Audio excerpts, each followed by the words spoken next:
بسم اللہ الرحمن الرحیم نحمدہ و نصلی علی رسولہ الکریم اما بعد۔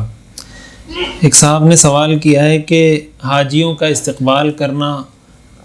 کیسا ہے اور ان کے لیے پھول پتیاں نچھاور کرنا ان پر اس کی کیا شرعی حیثیت ہے۔ تو اس کے بارے میں عرض ہے کہ حاجی جب حج کر کے آتا ہے تو بہت بڑی عبادت انجام دے کر آتا ہے۔ حدیث شریف میں آتا ہے، مسند احمد کی روایت ہے، حضرت عبداللہ ابن عمر رضی اللہ تعالیٰ عنہ سے روایت ہے کہ حضور علیہ الصلاۃ والسلام نے یہ ارشاد فرمایا، اذا لقیت الحاج فسلم علیہ وصافحہ ومرہ ان یستغفر لک قبل ان یدخل بیتہ فانہ مغفور لہ، کہ جب حاجی آئے اور تمہاری حاجی سے ملاقات ہو تو اس کے ساتھ سلام کرو، مصافحہ کرو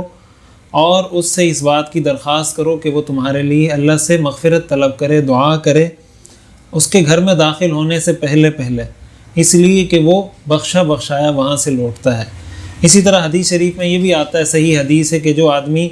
اس حال میں حج کرے کہ اس میں اللہ کی نافرمانی نہ کرے، بیہودہ باتیں نہ کرے، تو وہ حج سے ایسے لوٹتا ہے جیسے اس کی ماں نے اس کو اسی دن جنا ہے، اسی طرح گناہوں سے صاف پاک لوٹتا ہے۔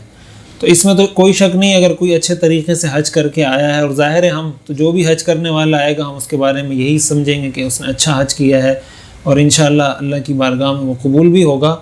تو ان کے استقبال کے لیے بھی جانا چاہیے، ان سے ملنا بھی چاہیے، ان سے دعا کی درخواست بھی کرنی چاہیے۔ اور اگر کوئی پھول ان پر نچھاور کرتا ہے، پھولوں کی پتیاں نچھاور کرتا ہے تو اس میں بھی کوئی حرج کی بات نہیں ہے۔ گھروں میں اگر کوئی رشتہ داروں کو جمع کر کے کھانا کھلا دیتا ہے،